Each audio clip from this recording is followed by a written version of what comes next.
సుపరిపాలన అందించి ప్రజల ఆకాంక్షలకు అనుగుణంగా పనిచేసి 3 ఏళ్ల తర్వాత ఎన్నికల్లో 100 సీట్లకు పైగా కాంగ్రెస్ పార్టీ గెలుచుకుంటుంది. వచ్చే ఎన్నికల్లో కూడా కాంగ్రెస్ పార్టీ గెలుస్తుంది.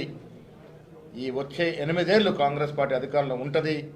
ప్రజలకు అవసరమైన కార్యక్రమాన్ని కూడా చేస్తుందని మాట ఈ సందర్భంగా మనవి చేస్తా ఉన్నాం.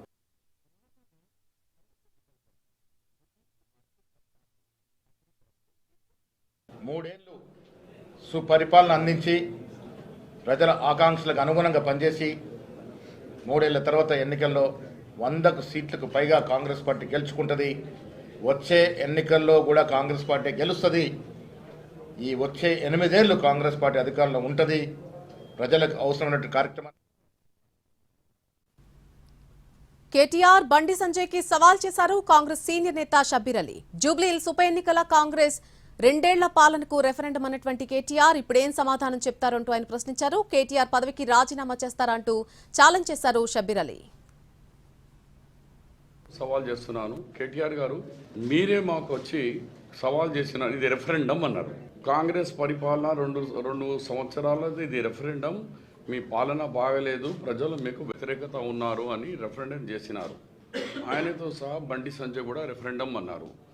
నేను అంటున్నాను రెఫరెండం ఛాలెంజ్ చేశాను. ఛాలెంజ్లో జూబ్లీ హిల్స్ ప్రజలు, తెలంగాణ ప్రజలు కాంగ్రెస్ వైపు మొగ్గు చూపించి ఏదో 1000-200తో 2000తో కాక దాదాపు 25,000 మెజార్టీ వస్తున్నది. 25,000 మెజార్టీ వచ్చినాక కేటీఆర్ ఇవి నాచనా న్యాయంతో అంగం తేడా అన్నట్టు మాట్లాడకుండా మీరు ఏం రిగ్గింగు ఏం పంచినా 1000-2000 ఫరక్ వస్తుంది అని 25,000 ఓట్ల మెజారిటీతో గెలుస్తున్నప్పుడు ఇట్లా నువ్వు సరిగ్గా చెప్పుకో. ప్రజాస్వామ్యాన్ని మేము గౌరవిస్తాము, ప్రజలు తీర్పు ఏదేనో దాన్ని గౌరవిస్తామని చెప్పు. కానీ ఉల్టా చోర్ కొత్తవాళ్ళ డాటా నువ్వే కదా నేను ఛాలెంజ్ చేసింది. మాకు రెఫరెండం చూపించేసినారు.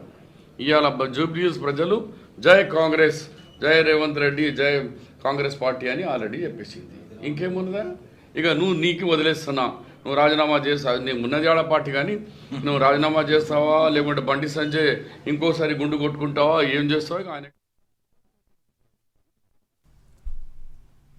జూబ్లీహిల్స్ అభివృద్ధికి కృషి చేసి ప్రజల నమ్మకాన్ని నిలబెట్టుకుంటానని అన్నారు ఎమ్మెల్యే నవీన్ యాదవ్. ఎన్నికలు అయిపోయినందున ఇకపై ఎలాంటి రాజకీయ వైషమ్యాలు ఉండవన్నారు. బెదిరిస్తే ఓట్లు పడవని, విపక్షాల ఆరోపణలకు ప్రజలే సమాధానం చెప్తారని నవీన్ యాదవ్ అన్నారు. ఏదైతే ప్రజలు నా మీద నమ్మకం పెట్టుకొని ఇక్కడ అభివృద్ధి చెందుతుందని, భవిష్యత్తు బాగుంటుందని నమ్మకంతో ఇచ్చినారో దాదాపు 200 కోట్లతో అభివృద్ధి కార్యక్రమాలు చేపట్టినాం గతంలో. ఇప్పుడు ఈ యొక్క ఇంత మంచి ఆశీర్వదించినారు పెద్దలు ముఖ్యమంత్రి గారి దృష్టికి మా ప్రాంత సమస్యలన్నీ కూడా తీసుకెళ్లి అన్ని కూడా శాశ్వత పరిష్కారం చేయడానికి నిరంతరం కృషి చేస్తా. ప్రజల్లో అంటే గతంలో బీఆర్ఎస్ వాళ్ళు గెలిచినప్పుడు కొన్ని కక్షపూత రాజకీయాలు చేస్తుండే, నవీన్ యాదవ్ దగ్గర అటువంటివి ఉండవు. నవీన్ యాదవ్ ఈ రోజు వరకే మీరు మేము, ఇప్పటి నుండి మనం అంతా ఒకటే.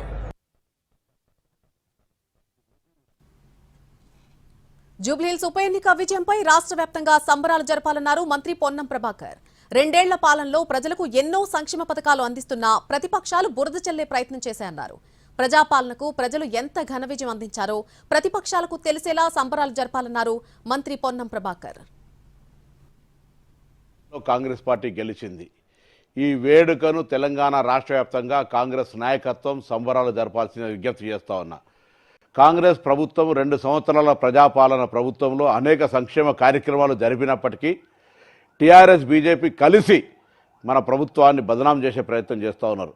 ఇవాళ గ్రామీణ ప్రాంతాల్లో రైతాంగానికి అండగా, మిగతా పేద ప్రజలకు ఉచిత బస్సు, 200 యూనిట్ల కరెంటు, రేషన్ కార్డులు, సన్న బియ్యం, వడ్డీ లేని రుణాలు, ఉద్యోగాలు, బోనసు, భరోసా, రుణమాఫీ ఇన్ని కార్యక్రమాలు జరుపుతున్నప్పటికీ కూడా మనను బదనాం చేసే ప్రయత్నాన్ని ఎదుర్కోవడానికి ప్రతి గ్రామ కాంగ్రెస్ కార్యకర్త ఈ జూబ్లీహిల్స్ గెలుపును తమ గెలుపుగా భావించి ప్రతి గ్రామాన వేడుక నిర్వహించాలని కాంగ్రెస్ పార్టీ పక్షాన్ని విజ్ఞప్తి చేస్తా ఉన్నా.